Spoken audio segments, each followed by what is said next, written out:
ఓం శ్రీమాత్రే నమః. శ్రీ శివాయ గురవే నమః. యఃకర్త జగతాం భర్త సంహర్త మహసాం నిధి ప్రణమామి తమాదిత్యం బహిరంతస్తమోపహం. వీక్షకులు నమస్కారం. నేను మీ దేవులపల్లి రామకృష్ణ శాస్త్రి, ఆర్కే మాతృశ్రీ తెలుగు జ్యోతిషపరమైన యూట్యూబ్ ఛానల్. ఇప్పుడు సెప్టెంబర్ నెల 22వ తేదీ నుండి సెప్టెంబర్ నెల 28వ తేదీ వరకు గల గ్రహ స్థితిగతులని ఒకసారి పరిశీలన చేద్దాం. కన్యా రాశిలో సూర్యగ్రహం, కేతుగ్రహం, తులారాశిలో శుక్రగ్రహం, కుంభరాశిలో శనిగ్రహం వక్రస్థితి, అలాగే మీనరాశిలో రాహుగ్రహం, మేషరాశిలో చంద్రగ్రహం, వృషభ రాశిలో గురుగ్రహం, మిథున రాశిలో కుజగ్రహం, సింహరాశిలో బుధగ్రహం సంచరిస్తున్నాయి. ఇటువంటి గ్రహ సంచారాన్ని అనుసరించి ఈ వారం రాశులకి వార ఫలాలు తెలుసుకుందాం. ఓం శ్రీమాత్రే నమః. ఇప్పుడు కర్కాటక రాశి వారి గురించి తెలుసుకుందాం. కర్కాటక రాశి వారికి రాశి నుంచి 2వ స్థానంలో బుధగ్రహం, 3వ స్థానంలో రవి కేతు గ్రహాలు, అలాగే 4వ స్థానంలో శుక్రగ్రహం, 8వ స్థానంలో అష్టమ శని వక్ర స్థితిలో ఉన్నారు. అలాగే 9వ స్థానంలో రాహుగ్రహం, 10వ స్థానంలో చంద్రగ్రహం, 11వ స్థానంలో గురుగ్రహం, 12వ స్థానంలో కుజగ్రహం సంచరిస్తున్నారు. ఇటువంటి గ్రహ సంచారాన్ని అనుసరించి ఈ వారం ఈ కర్కాటక రాశి వారికి కొంత గతంలో కంటే విభిన్నమైన పరిస్థితి ఉంటుంది. ఆలోచన తీరు బాగా వేగంగా పనిచేస్తుంది. సరైన నిర్ణయాలు త్వరగా తీసుకోవడం, త్వరగా పనులు జరిపించుకోవడం జరుగుతుంటుంది. అలాగే ఆర్థిక పరమైన విషయాల్లో కూడా మంచి అనుకూలత ఉంటుంది. ముందుగా ఆలోచన చేసుకొని సరైన నిర్ణయాలు సకాలంలో తీసుకొని సరైన విధానంలో ఆర్థిక పరిస్థితిని మెరుగుపరుచుకోగలుగుతారు. మనకు రావాల్సిన ధనం సకాలంలో వచ్చేట్టుగా చేసుకుంటారు. అలాగే అనుకోకుండా కొంత ద్రవ్యం మనకి ఈ వారంలో అందుబాటు అయ్యే అవకాశం ఉన్నది. మనం ఇవ్వవలసిన చోట కూడా సకాలంలో ఇస్తూ ఉంటారు. పెద్దగా ఆర్థిక పరమైన ఇబ్బందులు అయితే ఏమీ ఉండవు. కుటుంబ సభ్యులు, బంధుమిత్రులు అందరితో కూడా మంచి సఖ్యత ఉంటుంది. అలాగే గృహ వాహన యోగాదులు సాధారణంగా ఉన్నాయి. అంటే ప్రయత్నపూర్వకంగా ప్రయత్నం చేసే వాళ్ళకి ఇది అనుకూలమైన సమయమే. ఏదైనా కొత్తగా డిపాజిట్లు, పెట్టుబడులు పెట్టే వాళ్ళకి ఇది సాధారణమైన సమయం.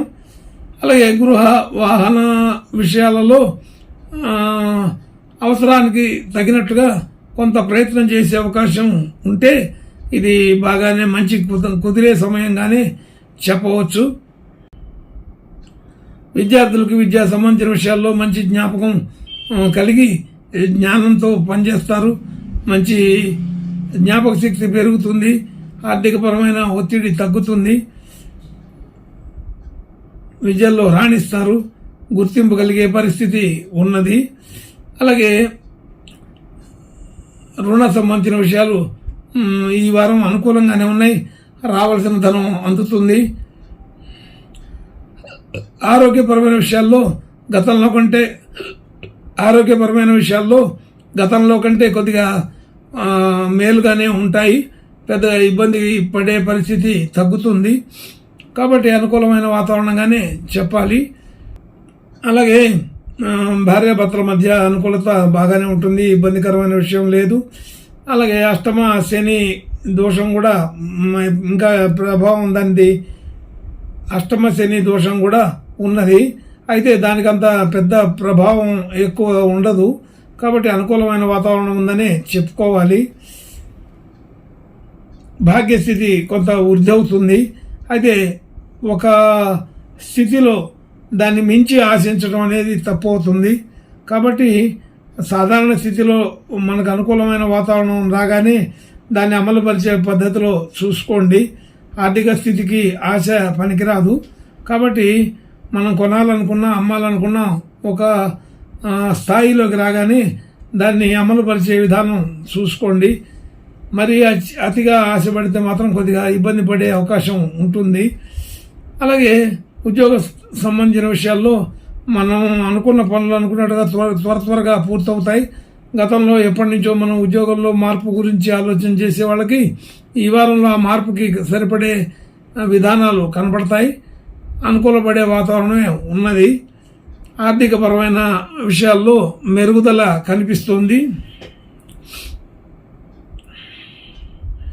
ఉద్యోగ స్థితి, ఉద్యోగ సంబంధించిన విషయాల్లో శ్రమ కొంచెం అధికంగానే ఉంటుంది.